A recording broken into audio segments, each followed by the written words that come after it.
Voilà, bonjour à toutes et à tous. Bonjour. Il y a des personnes qui disent « Je suis un bon chrétien, mais pas pratiquant ».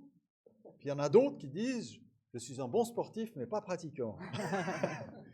Et ici, nous avons quelqu'un qui est à la fois chrétienne et sportive pratiquante. C'est ça. Ça arrive, vous voyez, ça existe. Et donc, Sandrine Ray, que j'ai connue il y a de longues années, puisqu'elle a fait ses écoles à Emmaüs, 2010-2012, quelque chose comme ça, voilà, qui était déjà dans le milieu sportif, déjà engagée dans la foi. La voilà maintenant parmi nous pour nous parler du point de vue d'une aumônière liée à Campus Aumônier, je ne sais plus comment dire, Campus pour Christ et aumônier auprès des sportifs, spécifiquement.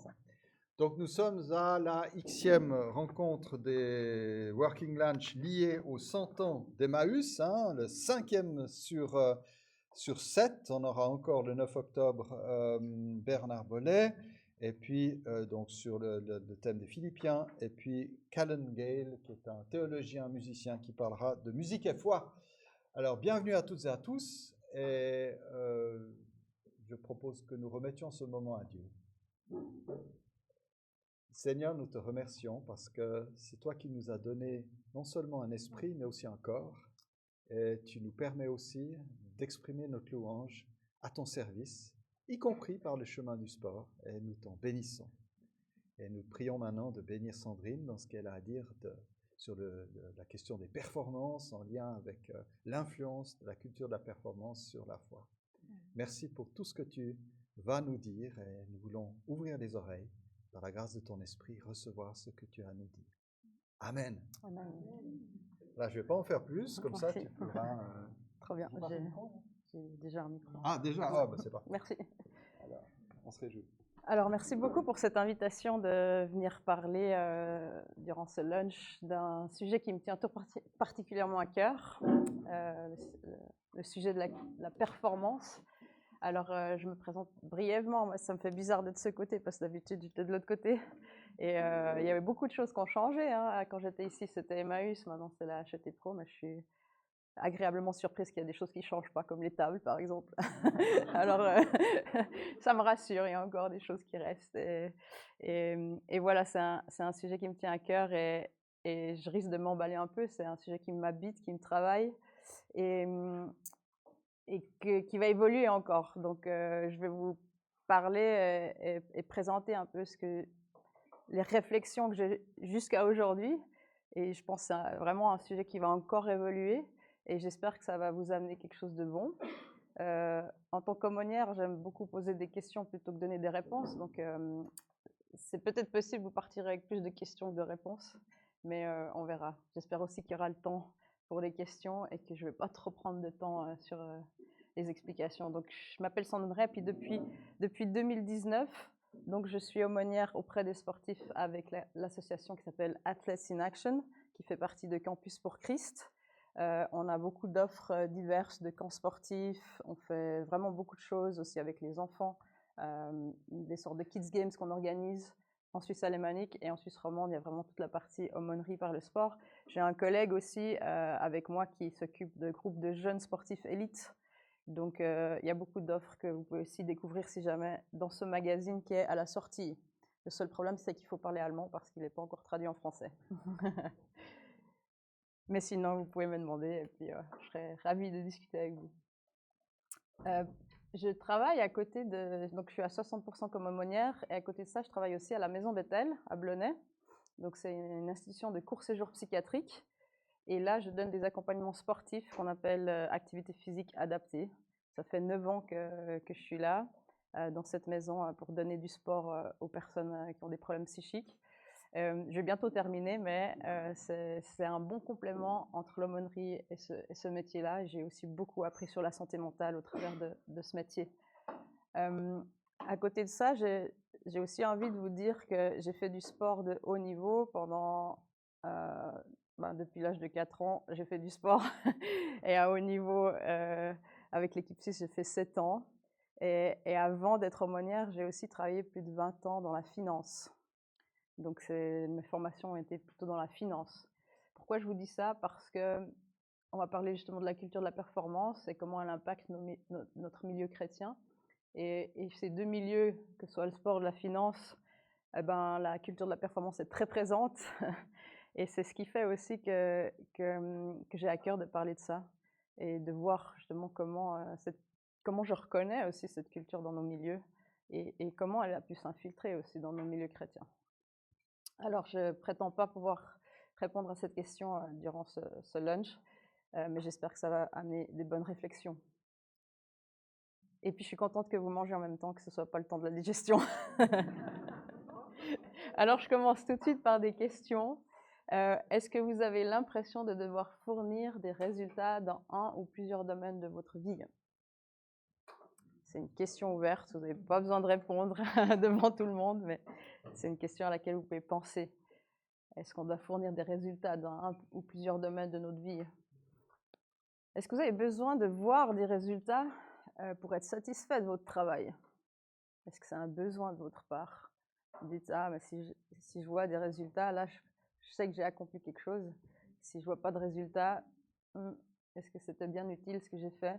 Est-ce que j'ai vraiment bien travaillé? Et dans votre vie de disciple de Jésus, vous sentez-vous aussi de devoir fournir des résultats pour Dieu? C'est une question où on peut vite se dire non, on peut vite répondre non, et puis si on y réfléchit un peu plus, peut-être qu'il y a d'autres éléments qui viennent. Alors dans le sport, comme je disais avant, on connaît très bien la culture de la performance. Je vais en parler juste maintenant au début, juste poser qu'est-ce que j'entends par culture de la performance, parce que je vais en parler tout le long. Donc dans le sport, tout est centré là-dessus, hein. Tout est centré sur le résultat. La devise olympique, c'est situs, altus, fortus, plus vite, plus haut et plus fort. Maintenant, ils ont rajouté comme knitter, qui veut dire ensemble. Mais ça, c'est tout récent. Donc, c'est vraiment l'objectif, toujours plus, plus, plus. Et cet objectif-là amène bien évidemment des difficultés qu'on voit aujourd'hui dans le sport, c'est le sujet principal qu'on vit actuellement dans le sport à haut niveau, c'est les problèmes en santé mentale. C'est le sujet numéro 1 dont on fait face dans le sport aujourd'hui. D'ailleurs, il y a une étude sur laquelle je me base beaucoup dans mes accompagnements en aumônerie auprès des sportifs du docteur Ben Hultberg, qui a fait une étude auprès des sportifs pour discerner différents profils. Et au travers de cette étude, eh bien, ils ont découvert que les profils de sportifs, donc les sportifs qui basent leur mindset, donc tout leur focus, toute leur concentration sur les performances, sont ceux qui sont plus susceptibles d'avoir des problèmes de santé mentale. Contrairement à un autre profil qui sont des athlètes qui auront plutôt un mindset basé sur le sens, et eux auront moins de difficultés en santé mentale. Donc c'est quelque chose que je travaille beaucoup avec les athlètes, de pouvoir faire ce switch entre le focus sur la performance contre le focus sur le sens.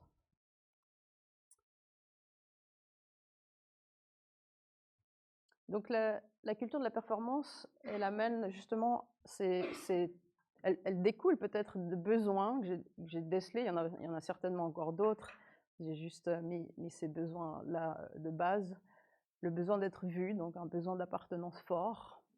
Et ça amène beaucoup de jalousie, de tricherie, d'injustice, dopage et tout ce que vous pouvez penser, parce qu'on a besoin de pouvoir être vu et d'être sorti du lot, de sortir du lot.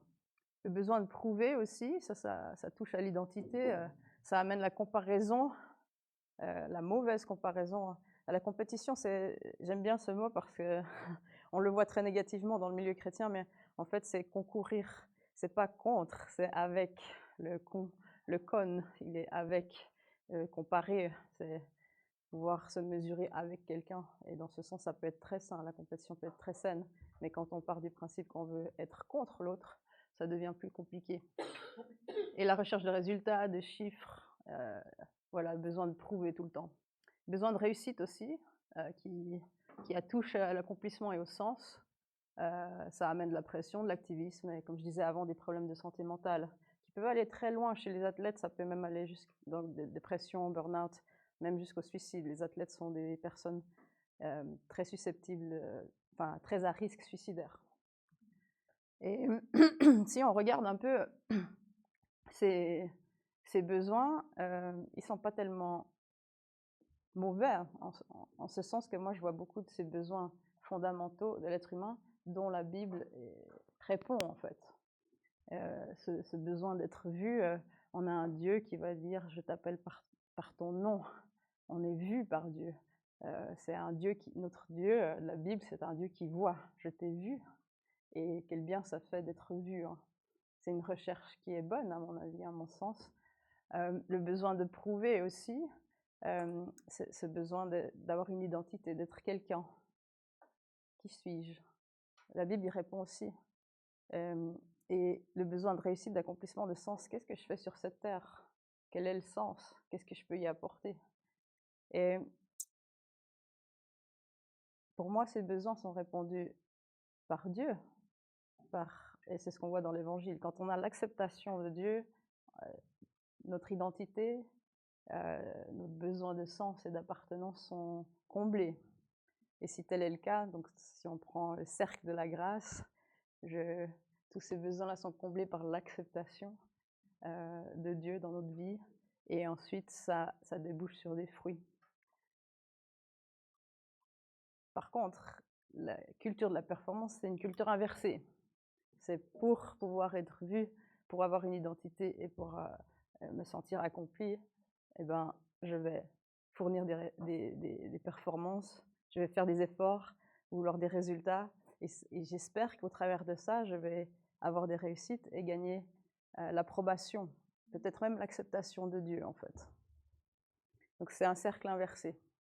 Mais je ne vais pas m'étaler trop là-dessus parce que on va voir ça un peu plus loin. Enfin, on va voir ça de différentes manières. Et vous n'êtes certainement pas des sportifs de haut niveau, mais je pense que vous avez tous ressenti un jour ou l'autre la pression de devoir performer. Ne serait-ce que pour les étudiants ici à Emmaüs, la pression de devoir fournir des résultats, de devoir fournir des notes pour passer ces examens. Donc on ressent des pressions à différents niveaux, dans différents domaines, et même des fois à l'église aussi, ou dans les milieux missionnaires, dans les œuvres missionnaires. Notre culture sociétale, qui est basée justement sur le mérite, sur l'effort, sur la performance, elle nous invite, ou elle nous fait croire plutôt, que pour être performant, il faut être victorieux. Est-ce qu'on croit à ça? Est-ce que c'est vrai? Et puis notre culture sociétale, elle nous fait croire aussi que si nous sommes dans la souffrance, dans la faim, dans la misère, nous sommes des perdants. Est-ce que je crois à ça? Et puis notre culture sociétale basée sur la performance, elle nous fait croire que selon nos actions, nous pouvons gagner ou perdre. Ce sont nos actions qui font qu'on gagne ou qu'on perd. Est-ce que je crois à ça? Et si on faisait un débat, je pense qu'il y a beaucoup de personnes qui disent oui, je crois que selon ce que je fais comme effort, il y aura les résultats qui suivent ou pas. Et on est très impacté par cette culture de la société. Et je dirais même que c'est une tension pour nous. Parce que face à cette culture-là, on a la culture du royaume. Le royaume des cieux. Alors, je ne vais pas m'étaler trop sur le royaume des cieux parce qu'on pourrait faire tout un working lunch là-dessus.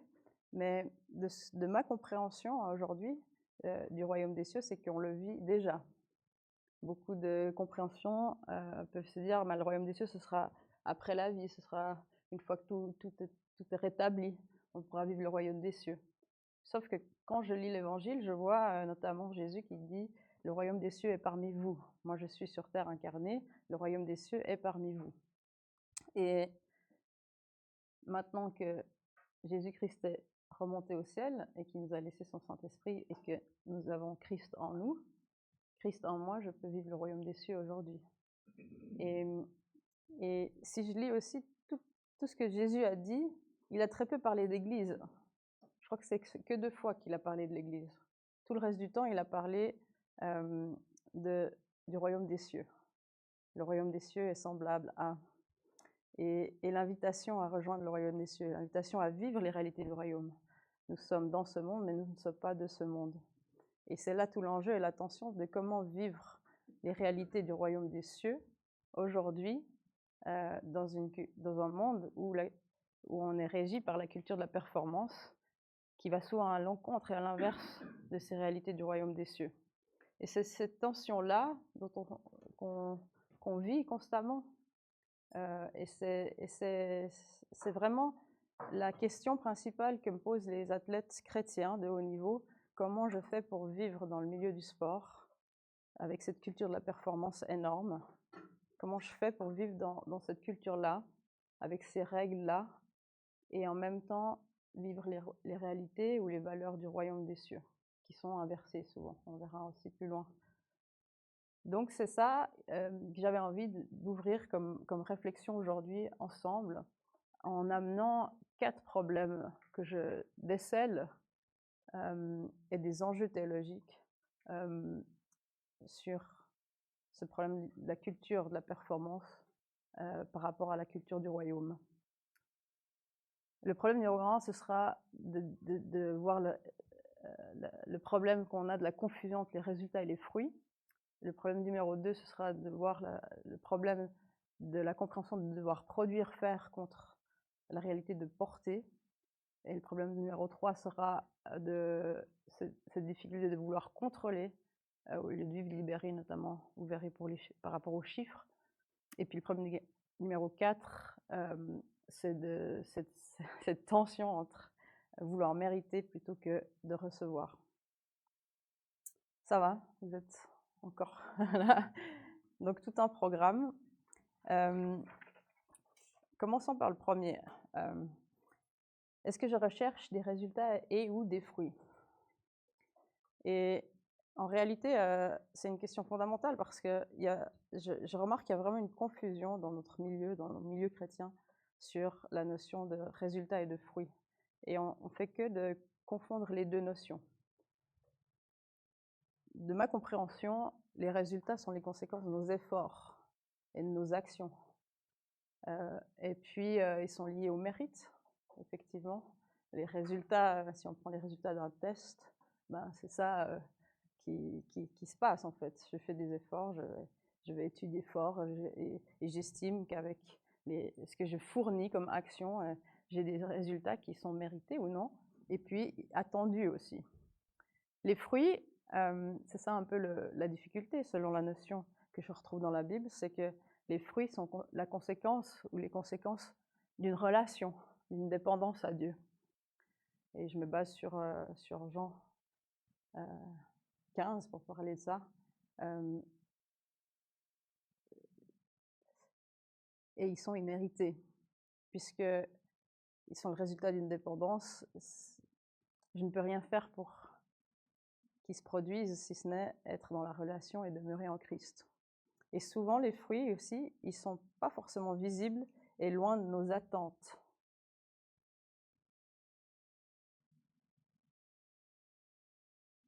Et à ce sujet-là, d'avoir des fruits qui sont loin de nos attentes, la question que je me pose, c'est est-ce qu'on a l'exemple de personnages bibliques pour lesquels les fruits sont, ou les résultats, prenez ce que vous voulez, sont loin de ce que vous aviez attendu, de ce que vous pourriez attendre.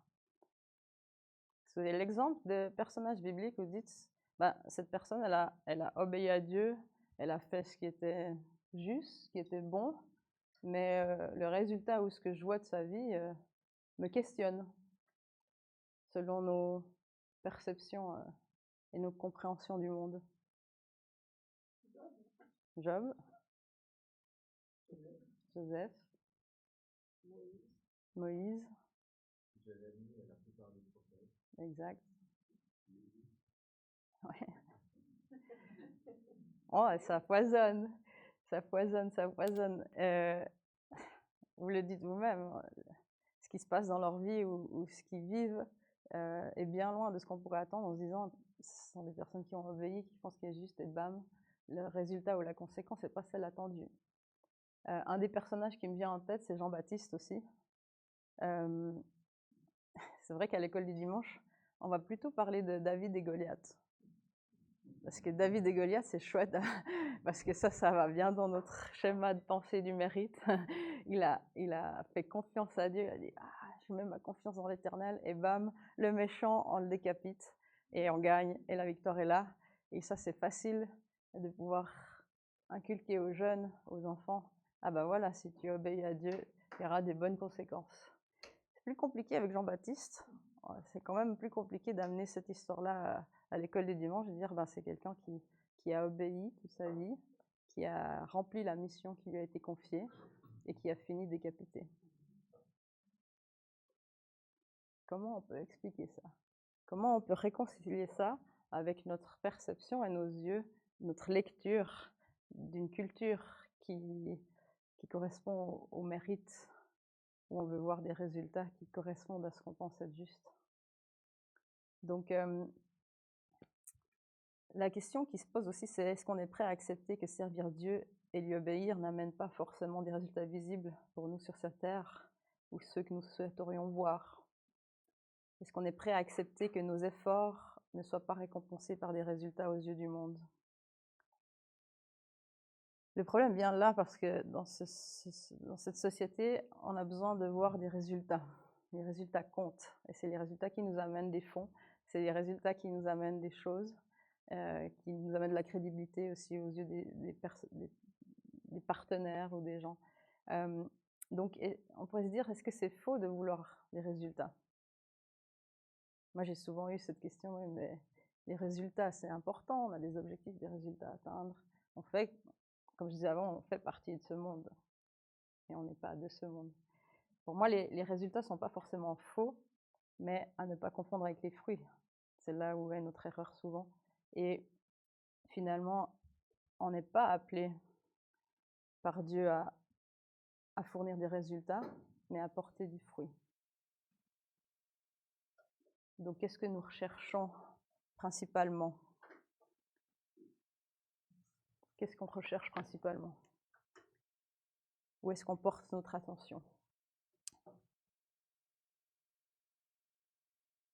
Si on s'attaque à la deuxième problématique, on ne peut pas produire des fruits, mais on peut les porter. Ça pourrait répondre à cette question, qu'est-ce qui est attendu de moi? Quel est mon rôle, en fait?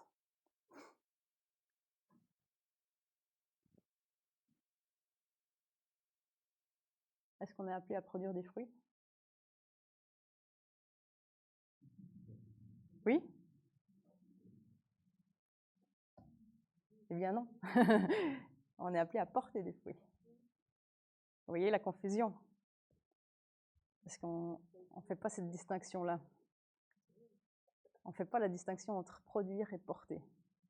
La Bible ne parle pas de produire des fruits, mais de le porter. Si je me réfère de nouveau à Jean 15, je porte du fruit. Je vous demande de porter du fruit. Porter, amener, vous pourriez vérifier aussi les termes grecs qui correspondent à ce terme-là. On est bien dans supporter, porter, amener, et non pas dans la production ou la création de quelque chose.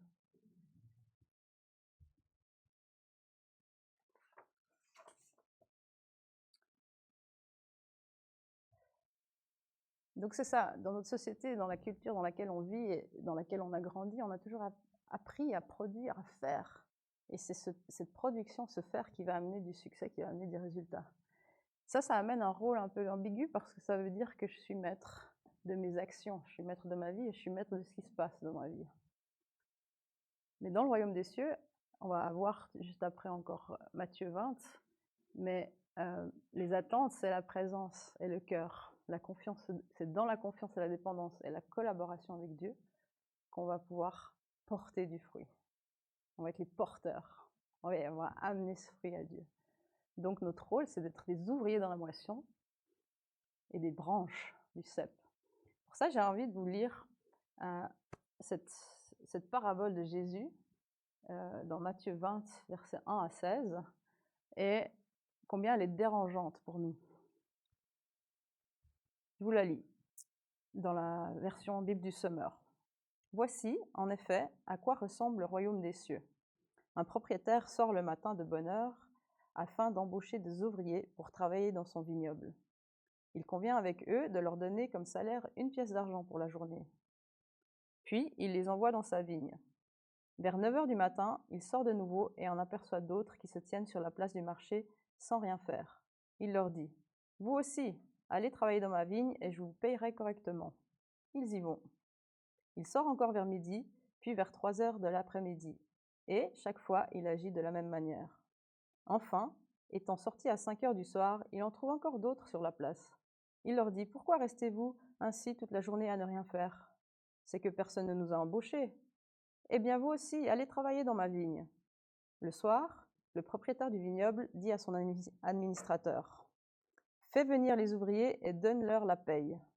Tu commenceras par ceux qui ont été engagés les derniers pour finir par les premiers. » Les ouvriers embauchés à 5 heures du soir se présentent d'abord et touchent chacun 1 pièce d'argent.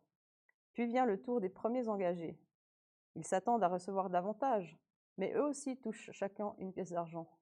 Lorsqu'ils la reçoivent, ils manifestent leur mécontentement à l'égard du propriétaire. « Ceux-là sont arrivés les derniers, disent-ils. Ils n'ont travaillé qu'1 heure, et tu leur as donné autant qu'à nous qui avons travaillé dur toute la journée sous la forte chaleur. » Mais le maître répond à l'un d'eux. « Mon ami, dit-il, je ne te fais pas le moindre tort. 1 pièce d'argent, n'est-ce pas le salaire sur lequel nous étions d'accord? Prends donc ce qui te revient et rentre chez toi. Si cela me fait plaisir de donner au dernier arrivé autant qu'à toi, cela me regarde. Ne puis-je pas disposer de mon argent comme je le veux? Ou bien m'en veux-tu pour ma bonté? Voilà comment les derniers seront les premiers et comment les premiers seront les derniers. » Je ne sais pas si vous aimez cette parabole. Je peux vous assurer que les sportifs détestent cette parabole. C'est incompréhensible pour un sportif. C'est incompréhensible. Mais pire encore, le problème avec cette parabole, c'est que si un sportif la lit avec sa culture de la performance, du mérite, il ne va pas comprendre Dieu. Et la première chose qu'on pense en lisant cette parabole, avec les lunettes de la culture de la performance, c'est Dieu est injuste. C'est un Dieu injuste. Est-ce que vous avez déjà fait cette réflexion? Qu'est-ce que vous pensez, vous? Il est juste injuste? Ceux qui arrivent en dernier, qui ont travaillé si peu, ils reçoivent le même salaire que ceux qui ont travaillé toute la journée. C'est quoi cette histoire? Comment c'est possible? Et ça, c'est notre réflexion et notre conclusion et notre compréhension, parce qu'on est dans cette culture du mérite, en fait. Si on a cette lunette-là, c'est ce qu'on regarde, c'est ce qu'on voit, c'est ce qu'on comprend, c'est ce qu'on en conclut. Et on a bien de la peine à réconcilier tout ça. Mais si on se débarrasse de cette lunette de la culture de la performance et du mérite, et qu'on vient lire cette parabole avec la culture du royaume, alors ça change la donne. Moi, quand je lis cette histoire aujourd'hui, je vois un Dieu bon, je vois un Dieu libérateur, je vois un bon Père qui se réjouit de la présence de chacun dans sa vigne. C'est un truc de fou, en fait. Décharger chaque ouvrier grâce à ce que ce vigneron a dit, hein, parce que dans la parabole, le vigneron, c'est Dieu. Ils ont chacun l'assurance de recevoir un salaire au bout, de recevoir quelque chose indépendamment de ce qu'ils vont fournir, indépendamment de ce qu'ils vont rapporter. Mais waouh, c'est libérateur, ça. C'est incroyable. Et ça, c'est le bon Père que je vois tout au long de la Bible. Et c'est bien sa remarque à la fin. Me reproches-tu ma bonté?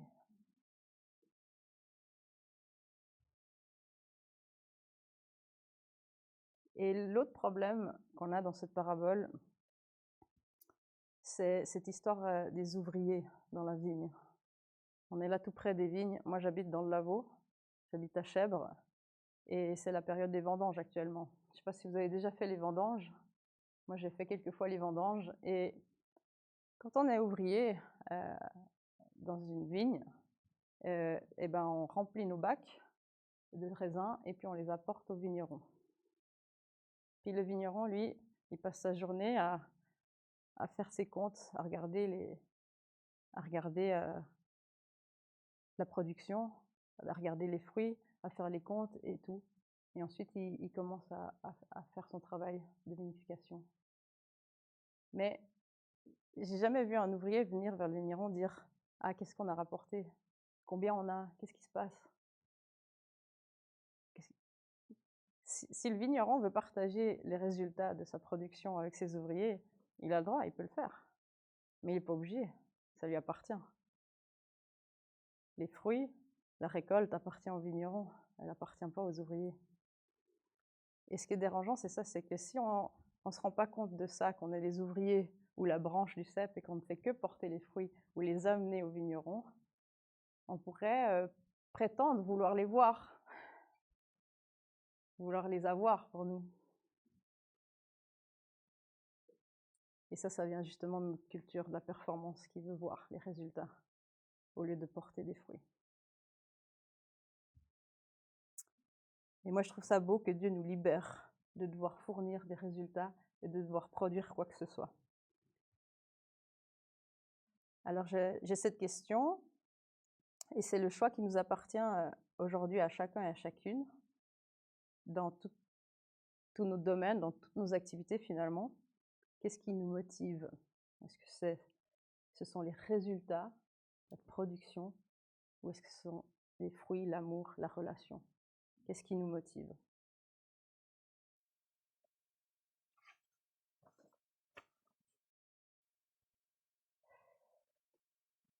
J'ai un silence dont je n'ai peu l'habitude. Je vous propose, on fera les questions et les réponses à la fin, mais on va passer au problème numéro 3. Ça vous va? Vous êtes encore là? J'ai mis cette phrase, ma présence dans le royaume et ma progression dans le royaume des cieux, et ma progression amène plus de joie à Dieu que ma perfection des résultats. Je vais encore en parler après de ça. Ça peut aussi susciter des réactions. Le prochain problème, contrôler et rendre des comptes contre vivre libéré. Ça, c'est aussi un problème qu'on a dans notre milieu chrétien, dans nos milieux d'église ou de mission. C'est comment évaluer notre service. De nouveau, on vit dans ce monde et il y a des évaluations à faire, des comptes à rendre, des choses à voir. Et puis, en même temps, on appartient au royaume des cieux, où là, les comptes sont différents et tout est différent, en fait. Donc, comment on va faire pour évaluer notre service? Et voilà, dans notre société, le but, c'est de tout contrôler, de prouver, de rendre des comptes. Mais le problème, si on reste dans cette histoire de porter du fruit et de les amener à Dieu, on ne peut pas contrôler ça. On ne peut pas savoir. Alors comment on fait? On n'a aucun contrôle sur cette production. Comment on va faire? Et on est dans une culture suisse. Moi, comme j'ai dit avant, j'ai travaillé dans le milieu bancaire. Je suis encore comptable aujourd'hui. J'ai aussi un petit mandat de comptabilité. Moi, j'aime beaucoup les chiffres. Et en Suisse, on aime bien les chiffres. Dans les églises, on aime bien les chiffres. Dans nos rapports, on aime bien les chiffres. Et c'est une des questions principales que les gens se posent les uns aux autres. Combien vous avez de personnes dans votre église? Combien vous avez de personnes baptisées? Combien, et puis combien, et puis combien. Et puis, ces chiffres, on aime bien parce que ça nous rassure. Mais qu'est-ce qu'ils veulent dire, en fait? Rien. Je vois des gens. Moi, j'ai de la peine avec les chiffres et je suis devenue allergique aux chiffres. Et c'est un combat que j'ai dans ma propre œuvre missionnaire avec les bilans, avec les résultats. Mais qu'est-ce qu'on fait de ces chiffres? Parce qu'ils ne servent à rien, ils ne veulent rien dire, en fait. Aucun chiffre ne va pouvoir déceler les cœurs transformés. Aucun chiffre ne va pouvoir déceler la croissance d'une personne. Comment on va faire avec ces chiffres? Qu'est-ce qui nous mène? Qu'est-ce qui nous indique? Et j'ai envie de vous partager quelques chiffres dans la culture du royaume des cieux. Par exemple, dans le royaume des cieux, il y a la femme qui a donné deux petites pièces d'argent. Et en fait, il est dit qu'elle a donné plus que n'importe qui d'autre qui a donné bien plus. Alors ça ne va pas avec notre conception des chiffres. Parce que dans notre conception des chiffres, dans l'économie, celui qui donne le plus, c'est celui qui a donné le plus. C'est logique. C'est pas la personne qui a donné le moins qui a donné le plus. Donc c'est dans Marc 12, 41, 44 qu'on lit cet exemple-là. Ça montre que dans le royaume des cieux, c'est pas le chiffre qui compte, mais le cœur. Et aucun de nos chiffres ne peut finalement déceler ce qui se passe dans les cœurs. Dans le royaume des cieux, il y a aussi un autre chiffre qui m'intéresse, c'est dans Luc 15, 7, qui dit « Il y a plus de joie pour un seul pécheur qui change profondément que pour 99 justes, qui n'ont pas besoin de changer. » Autrement dit, de nouveau, la progression a plus d'importance dans le royaume des cieux que la perfection et que le succès. On met beaucoup d'importance sur la santé, on aime beaucoup voir les gens qui font bien. Beaucoup de gens qui font bien égale réussite à nos yeux. Mais est-ce qu'on s'intéresse à qui a progressé, quelle croissance on a eu? Pas la croissance en nombre justement, mais la croissance dans les cœurs. Et Dieu y voit et se soucie de la croissance, de la progression. Donc j'ai mis un peu mes réflexions de nouveau, comme je vous ai dit, c'est un sujet qui va évoluer constamment. Dans la société, le quantitatif, c'est plus égale mieux. On est dans le raisonnement des additions. On additionne, on veut toujours plus. Et puis dans le royaume des cieux, j'ai mis cette phrase un peu choc, moins égale plus, parce qu'on est dans une dynamique de multiplication qui nous dépasse, qui sort de notre compréhension. Hein, on amène quelques pains, quelques poissons et une multiplication. C'est comme si on amène moins, on amène 2 pièces d'argent, puis finalement c'est ça qui est énorme et qui va pouvoir se multiplier parce que c'est donné avec le cœur. Ensuite, au niveau qualitatif, la quantité, le chiffre est plus important que la qualité. Et ça, c'est la réalité parce que finalement, dans les chiffres qu'on donne, on ne va jamais s'intéresser à comment on a obtenu ces chiffres. On a fait 20 baptêmes cette année, chouette, mais comment? Quel est le suivi pour chaque personne baptisée? Qu'est-ce qui s'est passé avant? Qu'est-ce qui s'est passé pendant? Qu'est-ce qui s'est passé après? Est-ce qu'ils ont été accompagnés, etc. On ne va jamais poser cette question, on va pas aller plus loin en fait dans le questionnement. Et puis, dans le royaume des cieux, chaque personne compte. On s'intéresse au comment. La finalité, de nouveau, des succès visibles, des résultats, les chiffres. Avec des chiffres, on veut des succès, on veut des résultats visibles, concrets, très rapidement. Et dans la croissance, le problème, c'est que la finalité, elle n'est pas forcément visible, en tout cas pas à court terme, plutôt à long terme.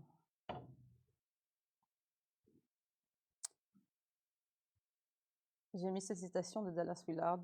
« Dieu est patient car il n'a pas l'obsession du résultat, mais l'amour de la croissance. » Et ma question par rapport à ce point-là, c'est qu'est-ce que cela changerait si nous recherchons la croissance au lieu de la finalité, ou de la perfection, ou de faire bien, ou de faire juste? Qu'est-ce que cela changerait dans nos actions aujourd'hui, dans ce qu'on fait, dans ce qu'on donne, dans ce qu'on amène? Qu'est-ce que ça changerait si on cherchait la croissance au lieu des fruits ou des résultats? Une question que je vous laisse. On va passer au dernier point, qui est celui que j'ai le plus à cœur. Quelle est ma compréhension de l'Évangile? On pourrait toucher j'aime bien la notion de vrai Évangile que je peux lire dans l'Épître aux Galates, où Paul parle de vrai Évangile. Mais écoutez, parce que je vous amène le vrai Évangile. Et cet Épître aux Galates parle tout le long de cette différence entre les efforts, le faire, le produire, et contre la grâce, l'évangile de la grâce. Mais pour parler de cette question-là, je vais me baser sur Romains 8, qui est un chapitre de la Bible que j'apprécie particulièrement. Et dans ce chapitre 8, je vois qu'il n'y a plus rien à gagner ni à perdre dans ce monde, parce que la victoire, elle est déjà acquise à la croix. La récompense de cette victoire, elle est partagée avec chacun qui le souhaite. Et ça, je le lis notamment dans Romains 8, 37, qui dit « Mais en tout cela, nous sommes bien plus que vainqueurs par celui qui nous a aimés. » Vous avez déjà entendu ce verset? Vous l'avez déjà lu? Ben, j'imagine, j'espère. Moi, je suis passée par-dessus ce verset pendant beaucoup d'années. Et puis, mon côté sportif m'a rattrapée. Et je me suis dit, bah, à un moment donné, je me suis dit, mais ça veut dire quoi, en fait, plus que vainqueur? Qu'est-ce que ça veut dire plus que vainqueur? Parce que vainqueur, je sais ce que c'est. J'ai eu la chance dans ma vie d'avoir été sur un podium, sur la première marche du podium, d'avoir reçu la médaille, et plus que vainqueur, je sais ce que c'est. Moins que vainqueur, perdante, je sais aussi. Et j'ai plus perdu que gagné dans ma vie. Et je pense qu'on peut tous aussi s'associer à cette réalité d'être moins que vainqueur, d'être perdant. Donc vainqueur et perdant, on sait ce que c'est. Et ça, c'est ce qu'on voit aussi dans le sport. Soit t'es le vainqueur, soit t'es le perdant. Et c'est pour ça que je suis aumônière, parce que en fait, il y a un vainqueur dans la compétition et ensuite il n'y a que des perdants. Et nous, on est là pour tous les perdants, en général. On est aussi là pour le vainqueur, mais c'est souvent les perdants qui font appel à nous. Alors, plus que vainqueur, qu'est-ce que ça veut dire? Qu'est-ce que ça veut dire plus que vainqueur? J'ai fait du grec ici il y a fort longtemps et je serais incapable de pouvoir prononcer correctement ce mot, mais hyper nikao, peut-être qu'il y a des personnes qui savent le grec. C'est juste, merci. Nike, donc la victoire, et puis hyper, plus que vainqueur. D'autres traductions disent plus que conquérant, plus que conquérant, mais j'aime bien cette notion de plus que vainqueur qui est hyper champion, on pourrait dire. Hyper nikao, celui qui gagne un hyper champion. Ce qui me questionne aussi dans ce verset, c'est la petite phrase avant qui dit « Dans tout cela, je suis plus que vainqueur ». Donc non seulement je suis plus qu'un vainqueur, je ne sais pas encore ce que ça veut dire, mais en plus, c'est dans tout cela. Et quand je vais voir tout cela, ce que ça veut dire, je vais voir dans les versets précédents, ça donne la réponse: la détresse, l'angoisse, la persécution, la faim, la misère, le danger, l'épée. Tout ça me rend plus que vainqueur. C'est pas tellement ce qu'on retrouve dans notre société du mérite et du succès. Alors j'ai enfin compris ce que ça voulait dire d'être plus que vainqueur. Parce qu'on lit que cette victoire, la victoire, c'est celle de Jésus sur la mort, c'est donc lui le vainqueur, le plus grand vainqueur. Et bien plus, il est ressuscité et il est à la droite de Dieu, il intercède pour nous. Et dans son immense bonté, son immense amour, il n'en est pas resté là, il n'est pas allé seulement jusqu'à la croix et à ressusciter et à obtenir la plus grande victoire du monde et à devenir le roi des rois, mais dans son plus grand amour, dans son immense amour, il s'est dit « je vais partager ma victoire avec chacun et chacune ».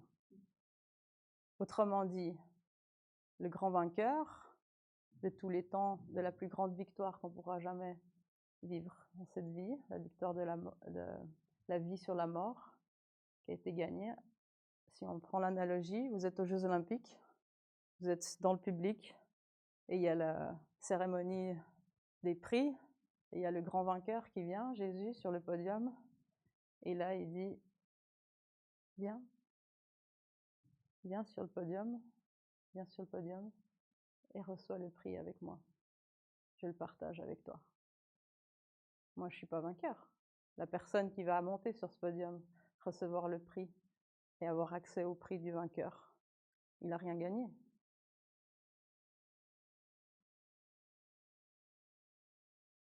Mais il est plus que vainqueur. Il est plus que vainqueur parce qu'il a part à une victoire, il a part à un prix qu'il n'a pas gagné. Plus que vainqueur. Parce que je reçois quelque chose que je n'ai pas gagné, que je n'ai pas mérité. Mais dingue! Mais c'est là le problème. Est-ce qu'on veut monter sur un podium alors qu'on n'a pas gagné la victoire? Et je pense que c'est un des gros problèmes en Suisse de renoncer à accepter cet évangile-là, parce que je ne peux rien faire pour gagner, justement. Parce qu'il n'y a plus rien à gagner, il n'y a plus rien à perdre. J'ai plus rien à gagner, j'ai plus rien à perdre. Ça, en effet, la compétition est terminée. Par contre, je peux avoir accès à la récompense, devenir co-héritier de Christ, être appelé enfant de Dieu, devenir co-héritier de Christ, avoir accès à toute la récompense du vainqueur, sans avoir rien gagné. Quel scandale! Mais c'est tellement beau et bon.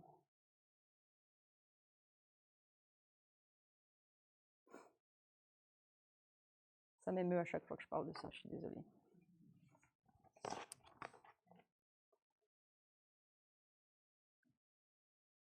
Et ça doit être une libération. Et je vais terminer avec ça. Comme ça, on aura j'espère avoir beaucoup de temps pour aussi les questions. J'espère que ça suscite des réactions, des questions et tout. Mais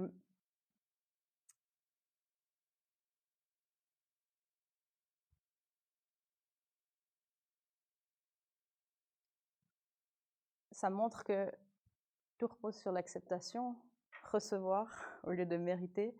Et on est vraiment dans cet esprit du mérite. Et on est dans cette tension permanente. Je dois fournir, prouver, montrer à la société pour obtenir des choses.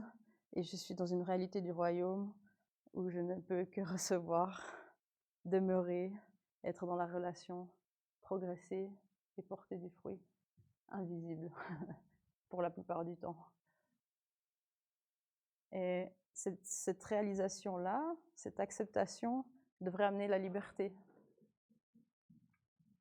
Parce que si j'ai plus rien à gagner, plus rien à perdre, et que tout est accompli, et que cette récompense, en plus, je ne peux plus jamais la perdre, Romains 8, 38, 39, j'ai la certitude que plus rien ne pourra jamais me séparer de l'amour de Dieu. Je ne pourrai plus jamais perdre cette récompense. Une fois que je l'ai acceptée, une fois que je suis montée sur le podium avec Jésus, dire oui, j'accepte d'avoir part à ta récompense. Je ne peux plus la perdre. Quelle libération! Ça veut dire que je veux rentrer dans la vie, rentrer dans le monde sans plus rien avoir à prouver, sans plus rien avoir à faire, à produire, être libéré et déchargé de tout ça, être comme cet ouvrier de la vigne qui sait qu'il va recevoir ce qui a été promis par Dieu, indépendamment de ce qu'il va fournir et produire et amener. Cette belle réalité. Donc, est-ce que c'est celle qu'on vit dans nos vies de famille, dans notre vie professionnelle et dans notre vie d'église? Sur cette terre et dans l'église, est-ce que je vis libre en n'ayant rien à prouver, comme un fils, une fille de Dieu? Comme je disais avant, le besoin d'être vu, le besoin d'être accepté, le besoin aussi d'une identité. Est-ce que je vis comme une fille ou un fils de Dieu? Joyeux de travailler pour le bon berger. J'aime bien. Si je suis un ouvrier dans la vigne qui est sûr de ce qui va se passer, peu importe ce que j'amène, et c'est pas l'abus de la grâce, de nouveau, c'est pas maintenant que je suis libre, ben je fais plus rien et puis c'est tout. C'est ok, je suis pas dans cette réflexion-là. Mais la joie de travailler pour le bon berger, mettre tout son cœur à l'ouvrage, c'est bien ce qui nous est demandé. Et moi, c'est un bel indicateur, la joie. Dans mon service d'aumônière à Athletes in Action, je me pose toujours la question quand je manque de joie. Il y a un problème en fait. C'est un tel privilège de pouvoir être au service de Dieu, de pouvoir être dans ce champ avec lui. Si je perds la joie, il y a un problème, c'est que j'ai une compréhension qui me manque, une intégration de quelque chose qui me manque. C'est que peut-être que je suis retombée dans ce problème de performance, sans me soucier des résultats. Alors là, est-ce que je peux vivre tout ça? Qui, à mon avis, devrait être ce qu'on pourrait vivre si on a intégré l'évangile. Reçu Jésus. Je reste avec ça. J'ai vu des visages souriants, j'ai vu aussi des visages qui sont plus en réflexion. Vous avez le droit de réagir, de ne pas être d'accord. Voilà, je me réjouis de vos questions en espérant y amener quelque chose. Alors, il y a donc un temps pour les questions. Simplement, il faudra prendre le micro pour parler dedans, afin qu'on puisse enregistrer votre voix, puisque c'est filmé. Donc, on ne vous verra pas, mais au moins, on vous entendra dans la vidéo. Donc, levez simplement la main si vous avez une question, puis je vais vous donner le micro.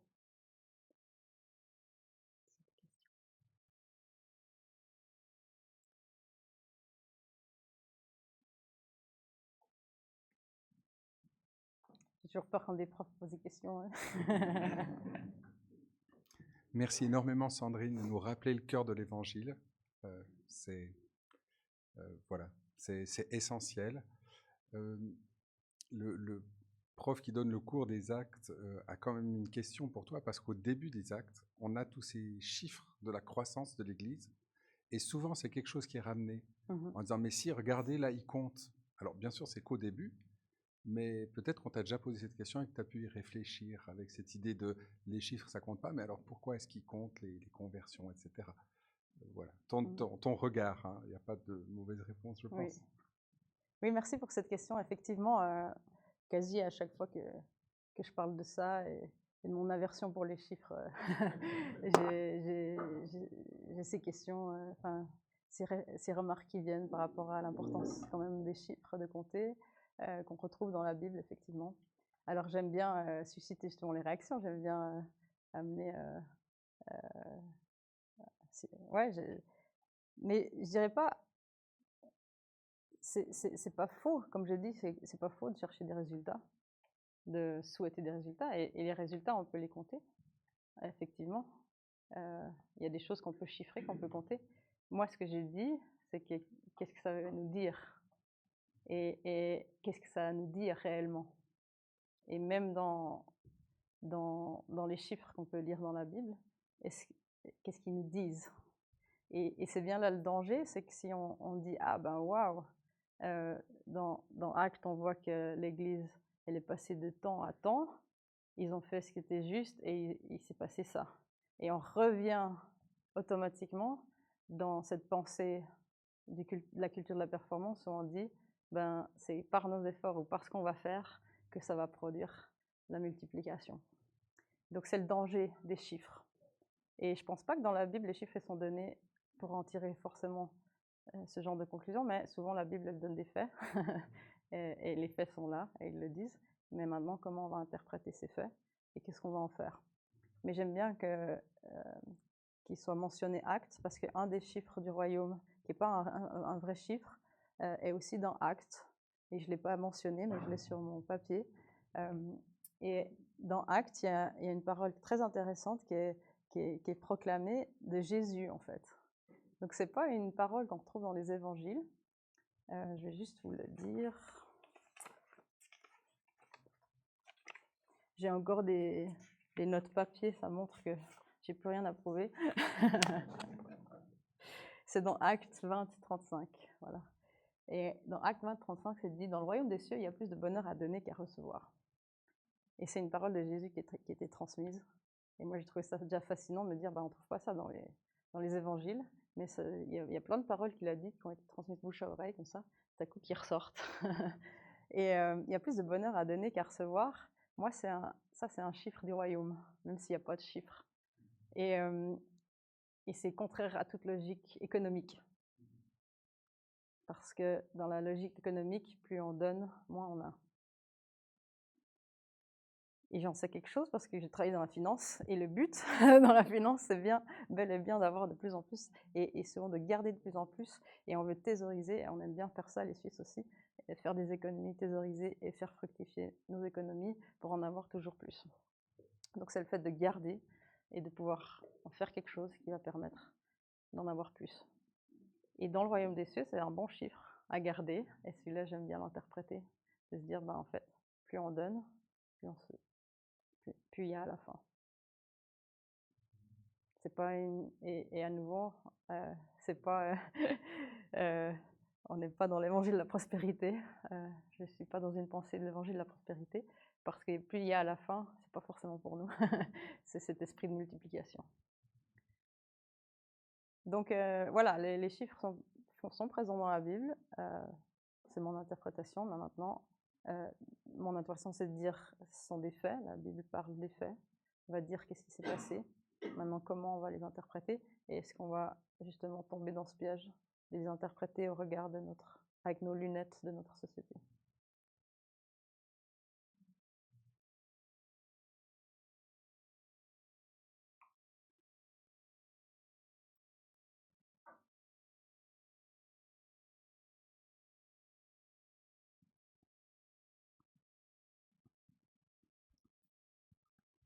Merci beaucoup. Peut-être une question, juste si vous avez des suggestions. C'est vrai que on vit dans une société vraiment obsédée par rendre compte de tout ce qu'on fait. Et c'est d'ailleurs un poids administratif dans beaucoup de métiers, hein. Si on parle du milieu chrétien, est-ce que vous avez des solutions concrètes, par exemple, en tant que personne dans l'Église qui est quand même payée pour un salaire? Comment est-ce qu'on pourrait rendre compte de ce qu'on fait en maintenant cet équilibre du royaume? Oui, c'était vraiment ce point crucial, comment évaluer le service et comment en rendre compte en évitant de tomber euh, dans cette problématique-là et de se faire prendre par la pression, de se faire prendre par les résultats à fournir et à montrer. Et j'ai pas de réponse toute faite. De nouveau, c'est un sujet qui m'habite. Et en fait, je réfléchis constamment à cette problématique parce que vraiment, ce qui m'attriste, c'est que depuis que je suis dans le ministère, je me rends compte que je vois pas beaucoup de différence avec le milieu du sport dans lequel j'étais, le milieu de la finance, et ça m'attriste profondément en fait. Ça m'attriste vraiment profondément. Et à mon petit niveau, je milite à mon petit niveau et j'ai une petite stratégie personnelle de ne mettre aucun chiffre dans ma lettre de nouvelles. En tout cas, aucun chiffre qui peut faire penser à des interprétations comme ça. Et alors, c'est extrêmement difficile. C'est extrêmement difficile à faire, même en essayant ce petit exercice moi-même. J'ai énormément de peine parce que c'est très tentant. On a envie, des fois, on a envie de dire ah, il y a eu ça, puis il y a eu tant de personnes, puis c'est passé tant de choses. Et bon, l'avantage que j'ai, c'est que dans le ministère avec l'aumônerie, j'ai vraiment affaire à des gens et je peux toujours dire voilà, je m'adresse à des personnes. Et puis, en réalité, dans ma lettre de nouvelles, je ne peux que mettre des choses que je fais. Je peux que mettre des événements qui ont lieu ou je pourrais jamais mettre, en fait, le cœur de mon métier, c'est de rencontrer des gens, de faire des entretiens. Je pourrais pas mettre dans ma lettre de nouvelles, je pourrais pas mettre j'ai vu cette personne pendant 1 heure. Et ça, c'est mon métier en fait. Ou alors je suis allée boire un café ou je suis allée à une rencontre et puis j'ai regardé un match ou une compétition. J'ai fait acte de présence quelque part. Je peux pas mettre ça parce que ça intéresse personne et puis parce que j'ai rien d'intéressant à dire. Donc ça pose la question de qu'est-ce qu'on peut rapporter et comment le faire pour pas rentrer dans le système ou pas se faire prendre justement par la pression. Exactement. Exactement. Mm. Exactement. Et c'est là où ça m'attriste le plus en fait. C'est ça qui m'attriste le plus, c'est parce que je comprends cette réalité et en même temps cette réalité du donateur qui va donner sur la base de donateur pour le royaume des cieux, pour l'œuvre du royaume des cieux qui va donner sur la base de chiffres. Ça montre qu'on est dans la mécompréhension de l'évangile et du service pour Dieu. Et en même temps, c'est un garde-fou aussi, les chiffres et les bilans, pour pas faire n'importe quoi. Donc, il y a un équilibre certainement à avoir. Mais pour moi, il y a aussi toujours la possibilité d'ouvrir le questionnement et de dire... Et c'est là où on n'ose pas ce questionnement-là auprès des donateurs. Mais c'est ce que j'essaie de faire à mon petit niveau, parce que je vis aussi de dons. Et justement, je le dis dans mes lettres de nouvelles, je ramène ça sans arrêt. Je ne mets pas de chiffres. Quand les gens me demandent qu'est-ce qui s'est passé, combien, je dis, mais je refuse. Pourquoi c'est si important, intéressant pour toi de savoir ça? Qu'est-ce que ça te dit? Et je vais ouvrir cette discussion, ce dialogue. Et si une personne peut donner en se disant, je donne pour l'œuvre de Dieu et j'investis, l'investissement dans le royaume, justement, contrairement à l'investissement bancaire, où on a des résultats, où on a des pourcentages qui arrivent, derrière, l'investissement dans le royaume, ce sera des fruits éternels, ces richesses, ces richesses au ciel, en fait, là où le verre et la rouille n'atteignent pas. Et ces richesses-là, on ne peut pas les montrer aux donateurs. Moi, je ne peux pas les montrer aux donateurs, mais je peux dire aux donateurs, vous investissez aujourd'hui votre argent pour des richesses invisibles. et éternels. Et je ne pourrai jamais les montrer. Je ne pourrai jamais prouver. Et ouais, comment se détacher du système, ça demande une éducation, ça demande une compréhension et puis d'oser se détacher du système économique dans lequel on vit. Mais c'est extrêmement compliqué parce que les donateurs sont encore plus dans ce système économique. Beaucoup de donateurs sont des chefs d'entreprise. Pour les grands donateurs, par exemple, sont des chefs d'entreprise qui sont dans cette logique-là et qui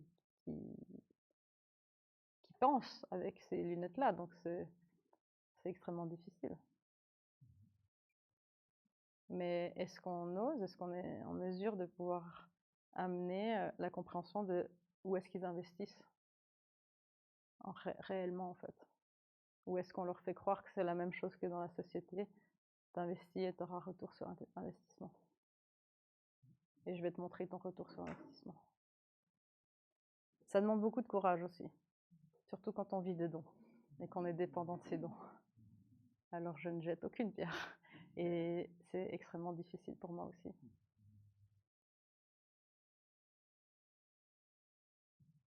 J'ai parlé en tant que vieux briscard sur la question du pastorat.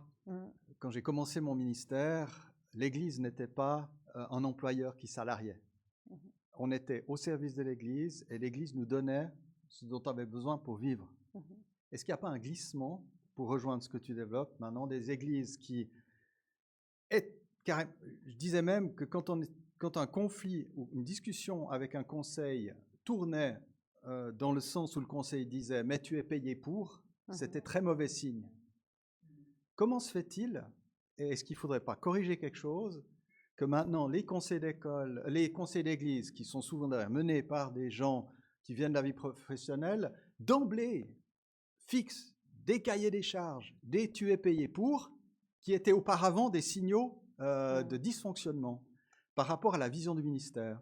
Alors peut-être j'exagère le trait, hein, mais j'ai l'impression, moi je vois des églises qui n'engagent plus des personnes, mais des pourcents. On a besoin de 30% pour l'enfance, 50% pour l'évangélisation, 60% pour la prédication, et même on prône, on découpe les gens en morceaux, et puis qui se débrouillent pour le reste de leur pourcentage. Donc est-ce qu'il n'y a pas un glissement, je dirais, entrepreneurial?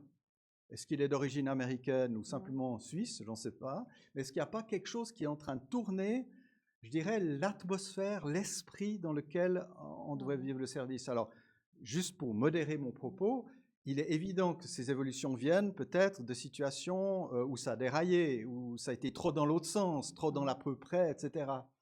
Mais je suis assez étonné de voir se développer cet esprit où un pasteur, ou donner un autre nom, un Vachibouzouk, si ça vous va, sert le Seigneur, mais maintenant il n'est plus simplement dans sa liberté de service, il est encadré par toute une série de requêtes et de cahiers des charges, et on n'est plus que dans un rapport contractuel où la liberté de l'esprit, désolé, c'est mon côté pentecôtisant qui parle, est vraiment complètement stérilisée.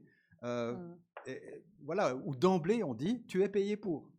Si tu fais un pas plus loin ou en dehors de ton cahier des charges, on ne te paye plus. Est-ce qu'il n'y a pas ce danger quand même? Qu'est-ce qu'il faudrait faire? Merci beaucoup pour cette question parce que elle me réjouit parce que ça montre que ce que j'ai apporté va ouvrir ces discussions et ces réflexions. Et c'est bien le but d'une telle présentation, c'est que ça ouvre ce genre de réflexion. Est-ce que la société n'a pas trop impacté notre milieu chrétien? Est-ce que notre culture, notre entrepreneuriat, comme c'est mentionné, n'a pas trop impacté notre milieu chrétien? À nouveau, il y a cette complexité de dire comment mesurer, comment éviter les abus, comment un cahier des charges permet justement de dire voilà ce qui a amené pour... Et quand la question était posée, c'est cette parabole qui me revenait en tête. Dans cet exemple que j'ai donné, le vigneron va aussi donner des conditions. Il va dire, voilà le salaire pour cette prestation. Maintenant, la prestation, ce n'était pas chiffré. C'était venir travailler dans la vigne. je rajoute avec joie. Je rajoute avec joie parce qu'il y a la liberté d'être chez un bon maître et de travailler pour un bon maître. Et il y a cette liberté aussi de mettre tout son cœur à l'ouvrage. Alors, finalement, dans cette parabole-là, je ne vois pas de problème à mettre des conditions. Voilà un salaire, voilà le cahier des charges. Maintenant, la question serait plus, qu'est-ce qui fait que le pasteur est triste et limite burn-out au lieu d'être dans la joie du service et de mettre tout son cœur à l'ouvrage? Qu'est-ce qui fait ça, en fait? Et ce serait plutôt la meilleure réflexion à avoir, de se dire, est-ce que ce sont les conditions qui sont fausses? Est-ce que ce sont les attentes? Et finalement, le problème, c'est bien ça, c'est que comme notre culture ambiante et l'Église est faite d'individus qui viennent avec le background de la culture, on a tous été à l'école, la plupart, pas tous, mais la plupart, on était à l'école publique, où on a fait du sport, comme moi, dans des clubs, et puis depuis tout petit, on baigne dans cette culture du mérite, dans cette culture qui va à l'encontre de la culture du royaume. Donc, finalement, on vient tous dans l'Église avec cette compréhension, la société, et quand on va dire, bah, voilà ce qu'il faut faire pour qu'on ait de la réussite, voilà ce qu'il faut faire pour qu'on y arrive, mais quand assez de voix disent ça, et ben, on se retrouve avec une entreprise.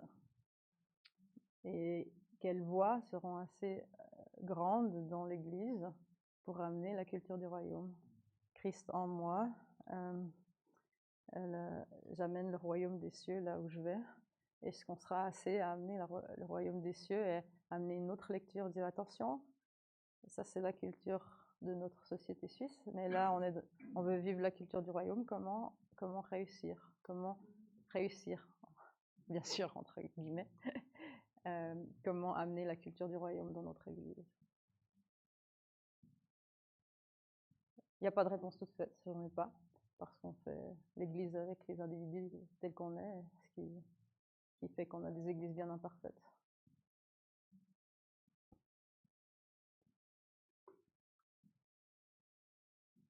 Est-ce qu'il y a encore une question? On arrive gentiment au bout du temps imparti pour ce Working Lunch. Mais s'il y a encore une question, on peut encore prendre ce temps-là.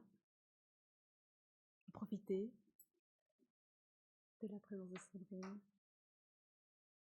Non? D'accord, bien. Merci infiniment. Je crois qu'on peut l'applaudir. Merci beaucoup, Sandrine. Merci pour tout ce que tu as apporté, tout ce que tu as éclairé, pour ton témoignage. Et puis, on te souhaite beaucoup de succès dans ce que tu entreprends avec Athlete in Action. Merci beaucoup. Que tu puisses être cette lumière auprès de tous ces athlètes qui ont besoin d'entendre ce que tu dis. Ouais. Merci beaucoup. Merci pour l'invitation, pour l'attention. Merci beaucoup. Ce Working Lunch donc, fait partie d'un groupe de Working Lunch à l'occasion des 100 ans de la HET. Comme l'a dit Robin au début, il y en a encore 2 cette année, en octobre et en novembre. Vous pouvez prendre le petit papillon avec vous pour ne pas oublier les dates. Et puis, comme on fête un anniversaire, nous vous offrons café et dessert à l'étage du dessus. Ce sont des brownies faits par Marie-Joëlle. Et puis, il y a aussi des fruits, dont du raisin, qui a été cueilli non pas par un vendangeur, mais par un vigneron à Aigle, qui vous offre ces fruits. Et puis, on parlait aussi des dons. La HET vit en partie de dons. Donc, si vous souhaitez investir dans le royaume des cieux, vous pouvez donner quelque chose. Il y a Twint ou bien un panier pour mettre quelque chose. Les dons permettant de diminuer les frais de scolarité des étudiants. Voilà, merci beaucoup à tous d'être venus. Et puis, venez en haut, continuons à partager entre nous. Et puis, Sandrine sera aussi là si vous avez des questions plus particulières à lui poser. Merci à tous. Merci. Et à tout de suite en haut.